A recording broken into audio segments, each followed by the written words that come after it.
1 through 12, how to add it. Each lesson is a little bit different. Some play off of each other.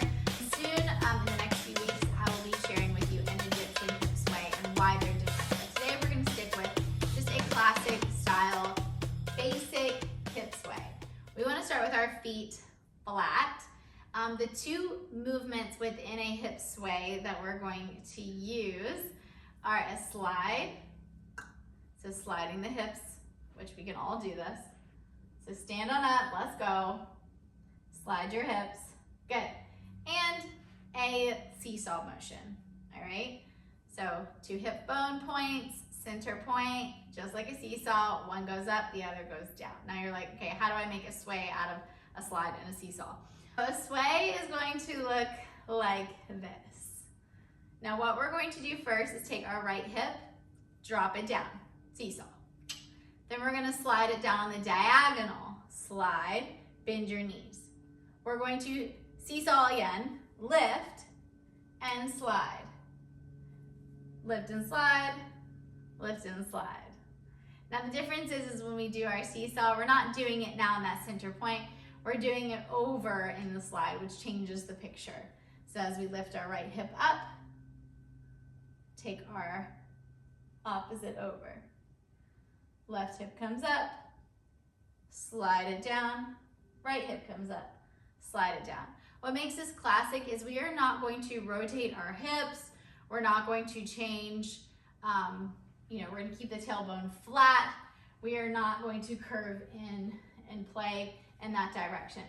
So if you need to get up against a wall, whatever it may be, you want your hips to stay flat.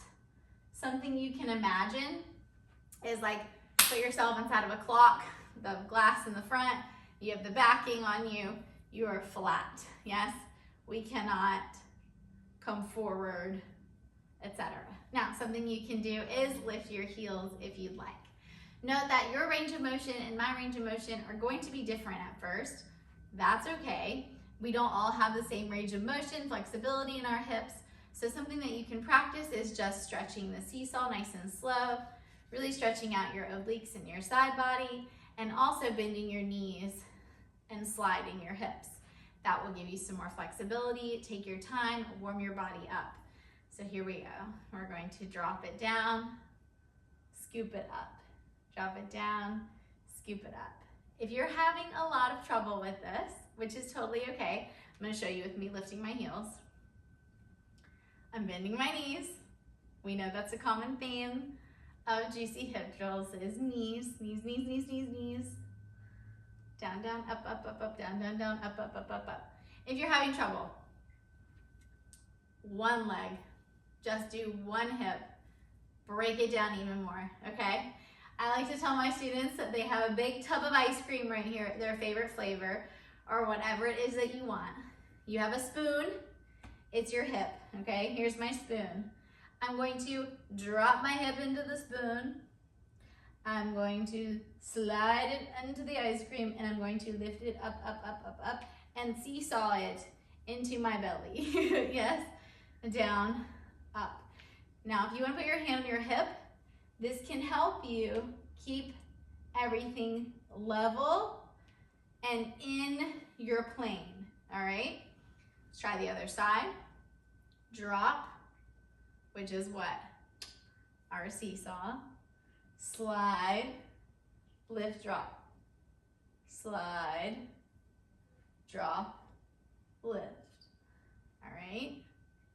Good. Once you have both sides, try it again. Take your time and find your beautiful sway. You can lift your heels, or you can keep your feet flat and breathe. All right, loves. I hope you enjoyed this simple, quick tutorial. I would love to see you in class. Follow me on Instagram at JBellyBurn. And on TikTok, and let's have some fun. Say hey to me, introduce yourself, I will reach back, and yeah, love you guys.